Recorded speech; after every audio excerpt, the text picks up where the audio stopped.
ஆண்டவராகிய இயேசு கிறிஸ்துவின் கிருபையும் சமாதானமும் உங்கள் அனைவரோடும் கூட இன்றைக்கும் இருந்ததாகும். தலைப்பு: நான் உன்னை விட்டு விலகுவதும் இல்லை, நிலை கைவிடுவதும் இல்லை. எரேமியா 11ஆம் அதிகாரம் 9 முதல் 23 வசனங்கள் வரை. கர்த்தர் தம்முடைய ஜனமாகிய இஸ்ரவேலை ஒரு பெண்ணாக ஓமைப்படுத்தி சொல்லுகிறார். ஒரு மனைவியாக அவர் சொல்லுகிறார். ஒரு ஆண் தன் மனைவியின் இடத்தில் கீழ்ப்படிதலை எதிர்பார்ப்பது உண்டு. என் மனைவி எனக்கு கீழ்ப்படிந்து நடக்க வேண்டும் என்று எல்லோரும் எதிர்பார்ப்பார்கள் அல்லவா? அப்படி கீழ்ப்படியாமல் அடங்காமல் இருந்தால் அந்த மனைவியின் மேல் அந்த கணவருக்கு பிரியம் வருமா? எல்லாவற்றிற்கும் எதிரடையாக செய்தால் அந்த கணவரால் அந்த மனைவியை நேசிக்க முடியுமா? முடியாதல்லவா?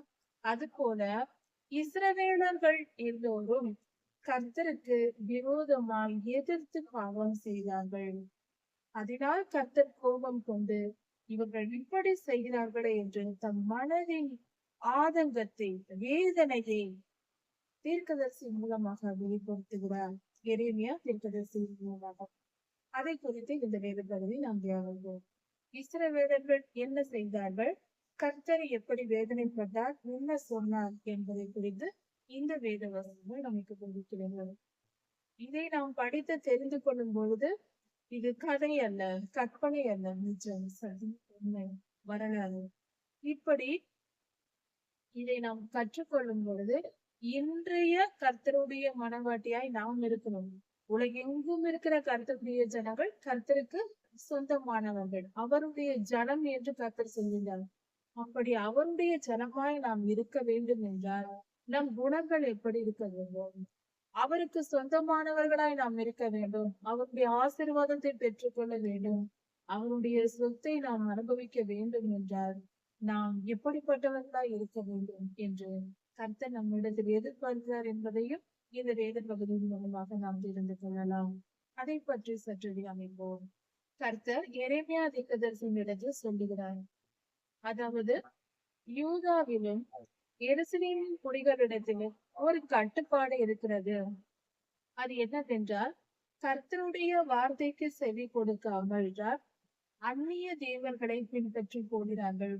கர்த்தருக்கு விரோதமாக தங்களுக்கென்று தேவர்களை உண்டு பண்ணி அதன் பின்னாக சென்று விடுகிறார்கள். என் வார்த்தைகளை அவர்கள் கேட்க மாட்டோம் என்கிறார்கள். நான் சொல்லும் வார்த்தைகளை, நான் காட்டும் வழிகளை அவர்கள் ஏற்றுக்கொள்வதில்லை, கேட்பதே இல்லை, அடங்குவதே இல்லை. அந்நிய தேவர்களை சேவித்து தங்கள் முன்னோர்களை போல பாவம் செய்கிறார்கள். இஸ்ரவேலர்கள் அந்த காலத்திலிருந்து அவர்கள் முன்னோர்கள் என்ன செய்தார்களோ அதை போலவே இவர்கள் செய்ய போகிறார்கள். அவர்கள் முன்னோர்களின் அக்கிரமங்களுக்கே இவர்களும் திரும்பி போய்விட்டார்கள். கர்த்தருடைய உடன்படிக்கை கடைபிடித்து வந்தவர்கள், அதாவது சீனாய் மலையில் கர்த்தருடைய உடன்படிக்கையை பெற்றுக்கொண்டு மனம் திரும்பி வந்தவர்கள் மீண்டும் தங்கள் முன்னோர்களின் படிக்கு தேவர்களை உண்டு பண்ணி அதை வணங்க போய்விட்டார்கள். அந்நிய தேவர்களை வணங்க போய்விட்டார்கள் என்று கர்த்தர் சொல்லுகிறார். அவர்களுடைய பிதாக்களோடு நான் செய்த உடன்படிக்கையை அவர்கள் மீறி போட்டார்கள். அவர்கள் முன்னோர்களிடம் நான் உடன்படிக்கை செய்திருந்தேன் அல்லவா, அதை மீறி விட்டார்கள். 10 கட்டளைகளை மீறி நடக்கிறார்கள் என்று பொருள். இப்படி இவர்கள் செய்தார்கள் என்று கர்த்தரை சொல்லுகிறார். இப்படி அவர்கள் செய்ததினால், உடன்படிக்கையை மீறினதினால், இந்த இடத்தில் நாம் சற்று நிதானிக்க வேண்டும். இந்த வார்த்தைகள் நமக்கென்று இந்த நாளில் நமக்கு கொடுக்கப்படுகிறது. ஒரே ஒரு சிறு வேலை செய்தால் போதும், நம்முடைய பாதுகாப்பு, நம் வாழ்க்கை சிறப்பாய் அமையும். அது என்னவென்றால், இந்த வசனத்தை தியானித்தால் தெரிந்து கொள்ளலாம். ஆசீர்வாதமாய் நன்மையை அனுபவித்து நன்மையாய் வாழ்ந்து நல்லவரிடத்தில் போய் சேர வேண்டும் என்றால் நாம் கர்த்தருடைய வசனங்களை கேட்டு கடைபிடித்து வாழ வேண்டும். இதை புரிந்து கொண்டால் போதும். கர்த்தருடைய வார்த்தைகளுக்கு செவி கொடுத்து கேட்டு மனதை அதன்படி திருப்பி வாழ்வதுதான் சிறந்தது. வாழ்க்கைக்கான ஃபார்முலா வேத வசனங்கள். அதை கடைபிடித்து வாழ்ந்தால் நல்லபடியாக சிறந்த வாழ்க்கையை நாம் வாழ்ந்து கர்த்தரிடத்தில் போய் சேரலாம். இது ஒன்றுதான் வழி. அவரை தவிர வேறு வழி இல்லை. வேத வசனங்கள் வார்த்தையால் நிரம்பியது. யோவான் 1:1 சொல்லுகிறது, அதிலே வார்த்தை இருந்தது, அந்த வார்த்தை தேவனிடத்தில் இருந்தது, அந்த வார்த்தை தேவனாய் இருந்தது. அந்த வார்த்தை மாம்சமாகி இயேசு கிறிஸ்துவானார். வார்த்தை இயேசு கிறிஸ்து தேவன் ஒருவரே. அவ்வளவு வல்லமையுடைய வார்த்தையை நாம் சாதாரணமாக நினைக்க கூடாது. எல்லா புத்தகங்களைப் போல வேத வசனங்கள் கிடையாது. மற்ற புத்தகங்களின் வார்த்தைகள் வேறு, வேத வசனத்தின் வார்த்தை என்பது ஜீவன் உள்ளது, அதன் உன்னதம் தனி. இப்படி இந்த வசனத்தை நாம் கடைபிடித்து வாழும் பொழுது சகல ஆசீர்வாதங்களையும் சௌபாகியங்களையும் பெற்றுக் கொள்ளலாம். மீறி நடந்தால் தப்பித்துக் கொள்ள முடியாத தீங்கை அவர்கள் மேல் வர பண்ணுவேன் என்று கர்த்தர் சொல்லுகிறார். இந்த வசனம் அவர்கள் என் வார்த்தைக்கு கேட்கவில்லை, செவி கொடுக்கவில்லை. பல ஆண்டுகளாக நான் சொல்லி பார்த்து விட்டேன், பல மூலமாக சொல்லி பார்த்தேன், பல தீர்க்கதரிசிகளை அனுப்பி தினம் தினம் அனுப்பி சொல்லி பார்த்தேன், கேட்கவில்லை. அதனால் நான் என்ன செய்ய போகிறேன் என்று கர்த்தர் சொல்லுகிறார். கர்த்தருக்கு கோபம் வந்துவிட்டது. என்ன செய்ய போகிறார்? தப்பிக்க முடியாத தீங்கை அனுப்புவேன் என்று சொல்லுகிறார். எந்த விதத்திலும் தப்பிக்கவே முடியாது, அப்படிப்பட்ட தீங்கை நான் அவர்களுக்கு அனுப்புவேன் என்று அப்பொழுது என்னை நோக்கி கூப்பிடுவார்கள், நான் அவர்களுடைய வார்த்தைக்கு கேட்க மாட்டேன் என்று சொல்றேன். கர்த்தர் கூப்பிட்டு கூப்பிட்டு சொன்னார் அல்லவா, மனத்திரும்புங்கள் மனத்திரும்புங்கள், என் வார்த்தைகளை கடைபிடியுங்கள் என்று. கர்த்தருடைய ஜனங்கள் அதற்கு கேட்கவே இல்லை, செவி கொடுக்கவில்லை. இப்பொழுது கர்த்தர் தீங்கை அனுப்பிவிட்டார். இப்பொழுது எங்கே போவார்கள்? அவர்கள் உண்டு பண்ணின தேவர்களிடத்தில் போய் சொன்னால் அவைகள் எல்லாம் வந்து காப்பாற்றுமா? ஓடி வருகிறார்கள் இப்பொழுது கர்த்தரிடத்தில், கர்த்தாவே எங்களை காப்பாற்றும் காப்பாற்றும் காப்பாற்றும் என்று. இப்பொழுது கர்த்தர் கேட்க மாட்டார். நான் பேசிய போது எனக்கு செவி கொடுக்கவில்லை. எத்தனை காலம் உன்னிடம் நான் ஆள் அனுப்பினேன், தீர்க்கதரிசிகளை அனுப்பி பேசினேன், நீ திரும்பி என் வார்த்தைக்கு செவி கொடுக்கவே இல்லை. இனி நீ பேசுவதை, உன் விண்ணப்பத்தை நான் கேட்க மாட்டேன் என்று சொல்கிறார். அப்பொழுது யூதா பட்டணங்களின் ஜனங்களும் எருசலேமின் குடிகளும் தாங்கள் உண்டு பண்ணி வைத்த தேவர்களிடத்தில் போய் கூப்பிடுவார்களாம். எங்களுக்கு ஆபத்து வந்தது, எங்களை காப்பாற்று காப்பாற்று என்று. உயிரற்ற தேவர்களை, இவர்களாய் உண்டு பண்ணின தேவர்களை பார்த்து கேட்பார்களாம். அவைகள் என்ன செவி கொடுக்க போகிறதா? அவைகளுக்கு தான் ஜீவனே இல்லையே. போய் கேட்டு கேட்டு கத்தி கொண்டு இருப்பாங்க. கேட்டு என்ன ஆக போகிறது? ஒன்றும் ஆகாது. இவர்கள் ஆபத்து காலத்தில் அவைகள் வந்து பாதுகாக்க போவதில்லை. இவர்களுக்கு பாதுகாப்பு இல்லாமல் போயிற்று. கர்த்தர் சொல்லுகிறார், யூதாவே, உன் பட்டணங்களின் இலக்கமும் உன் தேவர்களின் இலக்கமும் சரி. ஒவ்வொரு பட்டணத்திற்கு ஒவ்வொரு தேவர்களை உண்டு பண்ணி வைத்திருக்கிறார்கள் இவர்களாக. இது எப்படி இருக்கு? ஒவ்வொரு பட்டணத்திற்கு ஒவ்வொன்று. இப்படி செய்யலாமா? உன் தேவனாகிய கர்த்தர் நானே, உன் அடிமைத்தன வீடாகிய உன்னை அடிமைத்தன வீடாகிய எகிப்து தேசத்திலிருந்து புறப்பட பண்ணின உன் தேவனாகிய கர்த்தர் நானே என்று முதல் கட்டளையை கொடுத்திருக்கிறார் அல்லவா? நாம் அப்படி செய்யலாமா? கர்த்தருடைய ஜனங்கள் மற்றவர்களை பற்றி பேச்சல்ல, கர்த்தருடைய ஜனங்கள் அப்படி செய்கிறார். அப்படி செய்ததினால் வந்த வினை. எருசலேமின் வீதிகளின் இலக்கமும் சரி. எருசலேமில் எத்தனை வீதிகள் இருக்கிறதோ அங்கெல்லாம் ஒவ்வொரு வீதிக்கும் பலிபீடங்கள் இருக்கும். லட்சையான காரியங்களை, அவமானத்திற்குரிய கேவலமான காரியங்களை நடப்பிக்கும் பலிபீடங்களும் இருக்கிறதாம். தெருவுக்கு தெரு, ஒவ்வொரு தெருவுக்கும் இருக்கிறதாம். இவ்வளவு அக்கிரமம் செய்த இவர்களுக்காக நீ என்னிடத்தில் விண்ணப்பம் பண்ண வேண்டாம் என்று சொல்லிவிட்டார் கர்த்தர். எரேமியா தீர்க்கதரிசியிடம். தீர்க்கதரிசி ஜெபித்தால் கர்த்தர் கேட்பார், நிச்சயம் பலன் தருவார். அதனால்தான் கர்த்தர் சொல்றார், இவர்களுக்காக நீ என்னிடம் ஜெபிக்காதே அப்படி சொல்லிவிட்டார். இப்பொழுது என்ன செய்வது? அவன் மனம் வைத்தால்தான். தீர்க்கதரிசி இடத்திலே சொல்லிவிட்டார், இவர்களுக்காக என்னிடத்தில் ஜெபிக்காதே, நீ கேட்காதே என்னிடத்தில் என்று சொல்லிவிட்டார். அவ்வளவு கோபம் அடைந்திருக்கிறார் அப்பா. இந்த ஜனத்துக்காக நீ என்னிடத்தில் விண்ணப்பம் பண்ணவும் வேண்டாம், மன்றாடவும் வேண்டாம், கெஞ்சவும் வேண்டாம் என்று கர்த்தர் சொல்லுகிறார். அவர்கள் தங்கள் ஆபத்தின் நிமித்தம் என்னை கூப்பிடும் நாளில் நான் அவர்களை கேட்க மாட்டேன். இப்படிப்பட்ட ஆபத்தெல்லாம் இவர்களுக்கு வரும். வந்தபோது என்னை நோக்கி கூப்பிடுவார்கள், அப்பொழுது நான் கேட்க மாட்டேன் என்று கர்த்தர் சொன்னார். துர்ஜனங்களோடு சேர்ந்து கொண்டு, கெட்ட மனிதர்களோடு சேர்ந்து கொண்டு மகா தீவினை செய்யும் போது, கெட்டவர்களோடு சேர்ந்து கொண்டு மிகப்பெரிய தீய காரியங்களை எல்லாம் செய்யும் பொழுது, என் மனவாட்டிக்கு என்னிடத்தில் என்ன இருக்கிறது? இப்படி நீ கெட்டழிந்து போனாயே, உனக்கும் எனக்கும் என்ன? போ வெளியே என்று சொல்கிறார். மனந்தெரித்து கோபமாக கர்த்தர் பேசுகிறார். எந்த அளவுக்கு நாம் கோபம் ஊட்டுகிறோம் பாருங்கள். கர்த்தர் நம்மை படைத்தார், அதற்கு அவருக்கு தண்டனை. நம்ம இடத்தில் படாத பாடுபடுகிறார். ஒரு காரியம் தெரியுமா? நம்முடைய பிள்ளைகள் நமக்கு அடங்காமல் நம்மை மீறி நடக்கும் பொழுது, எல்லார் வீட்டில் இருக்கும் பிள்ளைகளும் இப்படி செய்கிறார்கள் தங்கள் பெற்றோருக்கு.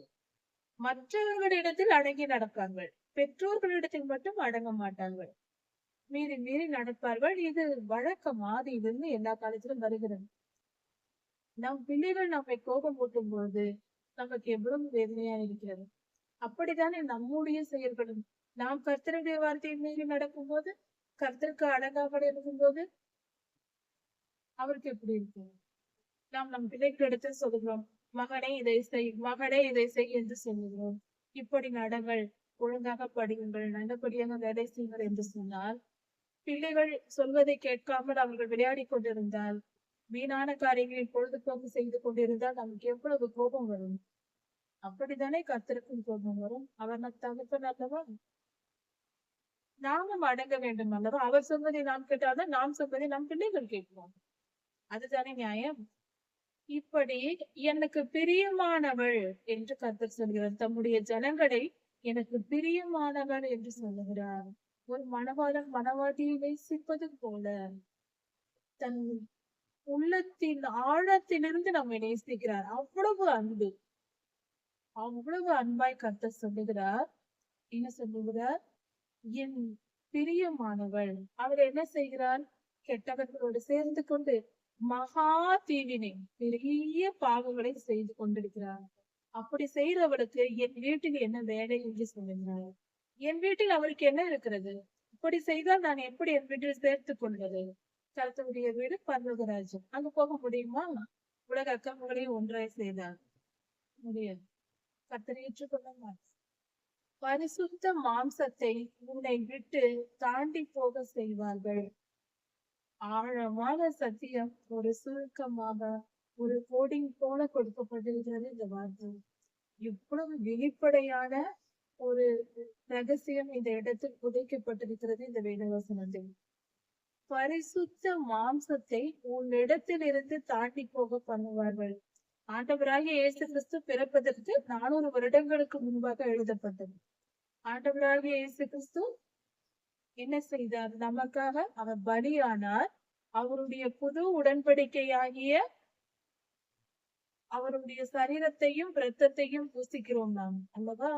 பரிசுத்த மாம்சம் என்று சொல்லுவது திருவிருந்தை குறிக்கிறது. கர்த்தருடைய சரீரம், அவருடைய இரத்தம் அதை குறிக்கிறது. இந்த திருவிருந்தை உன்னை விட்டு தாண்டி போக பண்ணுவேன் என்று சொல்லுகிறான். கர்த்தருடைய கட்டளைகளுக்கு கீழ்ப்படுகிறவர்களுக்கே இந்த பரிசுத்த மாம்சம் கொடுக்கப்படும். கர்த்தருக்கு கீழ்ப்படியாதவர்களுக்கு அது கிடைக்காது என்று பொருளாகிறது. பரிசுத்த மாம்சத்தை தாண்டி போக பண்ணுவார்கள். கர்த்தருடைய திருவிருந்தில் பங்கு பெறும் பாக்கியம் கிடைக்காது பாவம் செய்யும் பொழுது. அது நாம் திருவிருந்து எடுப்பது என்பது மிகப்பெரிய பாக்கியம். அதுதான் புது உடன்படிக்கை. கர்த்தருக்கு சொந்தம். அதை நாம் மகா பரிசுத்தமாய் ஆசரிக்க வேண்டும். அதை ஏற்றுக்கொள்ள வேண்டும். மகா பரிசுத்த உள்ளத்தோடு ஏற்றுக்கொள்ள வேண்டும். நம்மிடத்தில் எந்த பாவமும் இல்லாமல் சுத்திகரித்துக் கொண்டுதான், பாவம் இல்லாமல் பரிசுத்த மனதோடுதான் நாம் திருவிருந்தில் பங்கு பெற வேண்டும். கண்களின் நீச்சை, மாம்சத்தின் நீச்சை, ஜீவனத்தின் பெருமை என்று ஏதாவது இருந்தால் நாம் திருவிருந்தில் பங்கு பெறக்கூடாது. நோயும் வியாதியும் வரும். அது மட்டும் அல்லாமல் மரணமும் கூட நேரிடலாம். 1 கொரிந்தியர் 12-13 அதிகாரங்களை பார்க்கும்போது இதை புரிந்து கொள்ளலாம். மகா பரிசுத்தமான மனதில் பரிசுத்த உள்ளத்தோடு எந்த பாவமும் இல்லாமல் தான் கர்த்தரிடத்தில் போய் வாங்க வேண்டும்.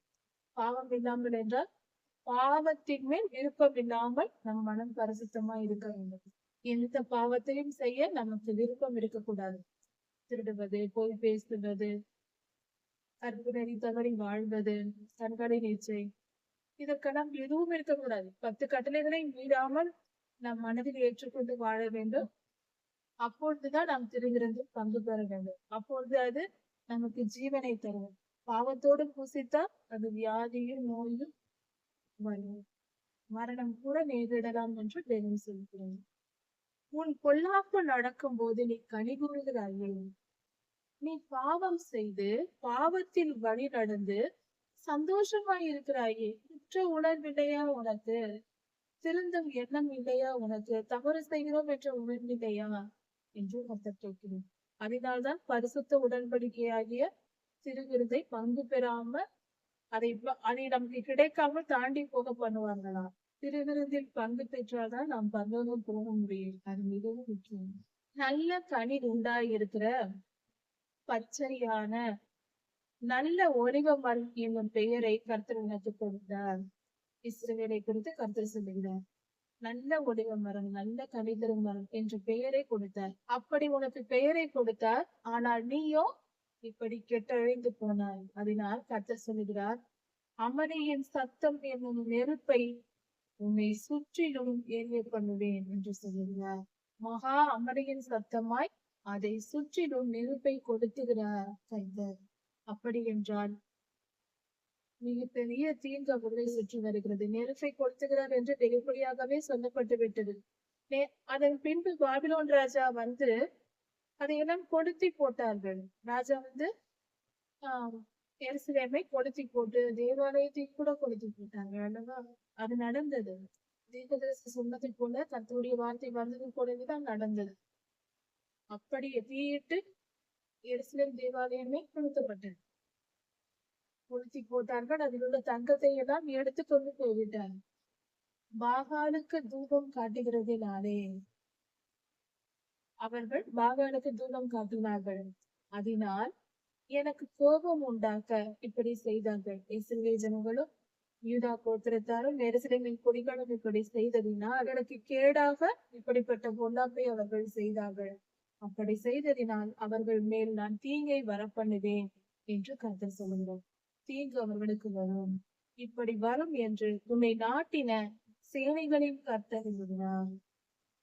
தீங்கை வரப்பண்ணுவேன் என்று கர்த்தர் அறிவித்ததினாலே அதை நான் அறிந்து கொண்டேன். அவர்களுடைய செய்கைகளை இப்பொழுது எனக்கு தெரிய காட்டினீர் என்று எரேமியா தீர்க்கதரிசி சொல்லுகிறார். இஸ்ரவேல் ஜனங்கள் செய்த பாவங்கள், யூதா ஜனங்கள் எருசலேமின் குடிகள் செய்த பாவங்களை கர்த்தர் வெளிப்படுத்தினார் தீர்க்கதரிசிக்கு. மரத்தை அதன் கனிகளோடு கூட அழித்து போடுவோம். மரம் இருக்கிறது, அதன் பழத்தோடு கூட எல்லாவற்றையும் அழித்து போடுவோம் என்று சொல்லிக் கொண்டு ஜீவனுள்ளோர் தேசத்தில், உயிரோடு இருக்கிறவர்களின் தேசத்தில் அவர் பெயர் இருக்கக்கூடாது. இனி அவருடைய நினைவே யாருக்கும் இருக்கக்கூடாது. அவரை சங்கரித்து விட வேண்டும் என்று சொல்லிக் கொண்டு எனக்கு விரோதமாய் ஆலோசனை பண்ணினார்கள் என்றார். எரேமியா தீர்க்கதரிசியை குறித்து இங்கு சொல்லப்பட்டிருக்கிறது. ஆனால் இந்த வசனங்களை பார்க்கும்போது ஆண்டவராகிய இயேசு கிறிஸ்துவுக்கு சொல்லப்பட்டதை எரேமியா தீர்க்கதரிசிக்கு சொல்லப்பட்டது ரெண்டு உவமையாக இருக்கிறது. ஆண்டவராகிய இயேசு கிறிஸ்துவுக்கு சொல்லப்பட்டது அதன் உள்ளர்த்தம், அதன் வெளிப்படையான கருத்து எரேமியா தீர்க்கதரிசிக்கு சொல்லப்பட்டதாக லிங்க் கொடுக்கப்பட்டிருக்கு. நான் அடிக்கப்படுவதற்கு கொண்டு போகப்படுகிற ஆட்டுக்குட்டியை போல, அமைதியான ஆட்டுக்குட்டியை போல இருக்கிறேன் என்று சொல்கிறார். சாதுவான ஆட்டுக்குட்டியை போல நான் இருந்தேன் என்று கர்த்தர் சொல்கிறார். இது ஆண்டவராகிய இயேசு கிறிஸ்து அவர் சிலுவை மரணத்தையும் குறிக்கிறது. எரேமியா தீர்க்கதரிசிக்கு சொல்வது போல சொல்லப்பட்டிருக்கிறது. சேனைகளின் கர்த்தாவே, உள்ளிந்திரியங்களையும் இருதயங்களையும் நம்முடைய மனதையும் நம்முடைய ஆழ் மனதையும் அறிந்து வைத்திருக்கிறவரே நீர்தான் சுவாமி. நீர் அவர்களுக்கு நீதியை சரி கட்டுவதை நான் பார்ப்பேனாக. ஆண்டவராகிய இயேசு கிறிஸ்து சிலுவையில் இருந்து சொல்லப்படும் வார்த்தையை போல சொல்லப்பட்டிருக்கிறது. அவர் மனம் இதை சொல்லியிருக்கும் அல்லவா? அக்கிரமங்களை அழித்து போடும் ஆண்டவரே என்று அவர் முன் வேண்டியது. தீமை அழிக்கப்பட வேண்டியது நிச்சயம் அல்லவா? அதுதான் பொல்லாத சாத்தான் அழிக்கப்பட வேண்டும் என்று கர்த்தர் சிலுவையில் விண்ணப்பம் செய்திருப்பார் அந்த பாடு அனுபவிக்கும் போது. அதைதான் வெளிப்படுவதாக, அதை வெளிப்படுத்தும் விதமாக இந்த வார்த்தைகள் கொண்டது. என் வழக்கை உமக்கு வெளிப்படுத்தி விட்டேன். எப்படி ஆண்டவராய் இயேசு கிறிஸ்துவின் சிலுவை மரணம் சாத்தானை அழிக்கிறது என்றால் அதற்கு ஒரு மிகப்பெரிய காரியம், கர்த்தர் பரிசுத்தராய் இருந்தார்.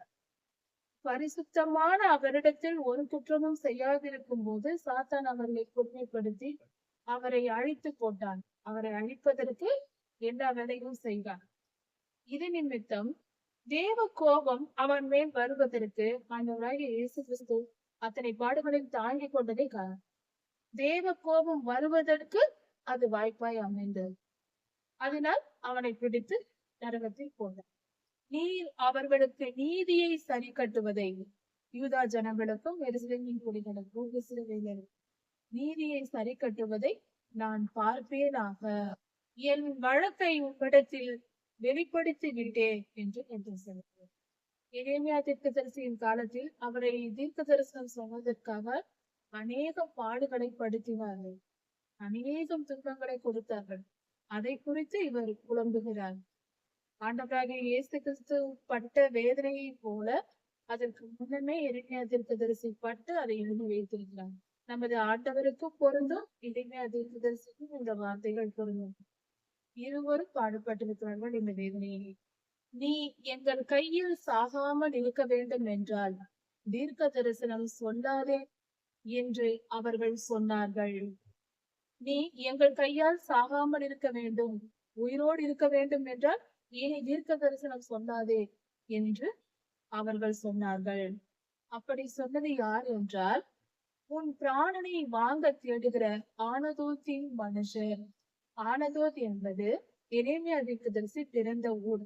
அந்த ஊர் ஜனங்கள் சொல்லியிருக்கிறார்கள் எரேமியா தீர்க்கதரிசியின் இடத்தில், நீ தீர்க்க தரிசனம் சொன்னால் உன்னை கொன்று போடுவோம், உயிரோடு இருக்க வேண்டும் என்றால் நீ தீர்க்க தரிசனம் சொல்லாதே என்று சொல்லி இருக்கிறார்கள். அவர்களுக்கு அப்படி ஒரு இடத்தில் சொன்னார்கள் அல்லவா, அவர்களுக்கு நான் ஒரு வார்த்தை சொல்லுகிறேன் கேள் என்று கர்த்தர் சொல்கிறார். இப்படி தீர்க்கதரிசியை பார்த்து நீங்கள் சொன்னதினால் அந்த ஊர் மக்கள், இது நிமித்தம் உங்களை விசாரிப்பேன், நீங்கள் இந்த காரியத்தை செய்ததினால் இதோ உங்களை தண்டிக்கிறேன் என்று கர்த்தர் சொல்லுகிறார். எப்படி தண்டிப்பார்? இள வயதுள்ளவர்கள் பட்டயத்தினாலே சாவார்கள். அந்த ஊரில் இள வயதுள்ளவர்கள் பட்டயத்தினால் வெட்டப்பட்டு அவர்கள் குமாரரும் ஆனதோத்தின் மனுஷரின் குமாரரும் குமாரத்திகளும் பஞ்சத்தாலே சாவார்கள். பட்டயம் வந்துவிட்டது, பஞ்சமும் வந்துவிட்டது. அவர்களில் நீதியாய் இருப்பவர்கள் இல்லை, நீதியானவர்கள் அங்கு இல்லை. நான் ஆனதோத்தின் மனுஷர்களை விசாரிக்கும் நாளில், அந்த நாளில் அவர்களுக்கு ஆபத்தை வரப்பண்ணுவேன் என்று கர்த்தர் சொல்கிறார். அதற்கென்று ஒரு நாளையும் ஆண்டவர் கொடுக்கிறார். ஒருவரை நியாயம் விசாரிக்க வேண்டும் என்றால் அதற்கென்று ஒரு நாள் குறிக்கப்படுகிறது. அதுவரை கர்த்தர் அவர்களை ஒன்றும் செய்ய மாட்டார். அவர் குறித்த நாளில்தான் அவர்களுக்கு விசாரணை. அது ஒரு தேசமாயிருந்தாலும், ஒரு தனி மனிதனாயிருந்தாலும், ஒரு இன மக்களாயிருந்தாலும் கர்த்தர் இப்படிதான் செய்யும். இப்படி கர்த்தர் தமக்கு விரோதமாய் செயல்பட்டவர்களை குறித்து பேசியிருக்கிறார். முக்கியமான ஒரு காரியத்தையும் நாம் இந்த இடத்தில் கவனிக்க வேண்டும்.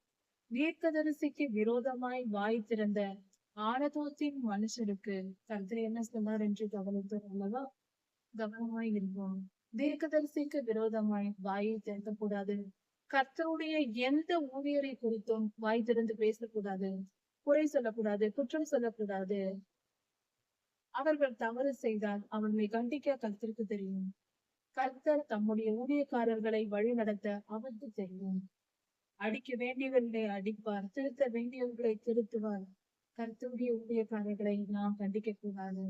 ஒருவேளை வஞ்சக ஆவி மிகுந்த ஊழியர்கள் யாராவது இருந்து கர்த்தர் அவர்கள் செய்கைகளை வெளிப்படுத்த சொன்னால், கர்த்தரிடத்தில் வார்த்தை வந்தால், கர்த்தரிடத்திலிருந்து நமக்கு வார்த்தை வந்தால் ஒழிய நாம மற்றவர்களை பார்த்து குறை சொல்லக்கூடாது, நியாயம் தீர்க்கக்கூடாது. இவர்கள் நல்லவர்கள் என்று தீயவர்கள் என்று நியாயம் தீர்த்துக் கொண்டிருக்க கூடாது. அது நம் வேலை இல்லை. கர்த்தர் சொன்னாதான் நாம் சொன்னது. புரிந்து கொண்டு நடப்போம். கர்த்தருடைய கோபத்திற்கு ஆளாங்க. கர்த்தர் உங்களை ஆசீர்வதிப்பாராக. இதன் தொடர்ச்சியை அடுத்த செய்தியில் பார்க்கலாம். மாறலாம்.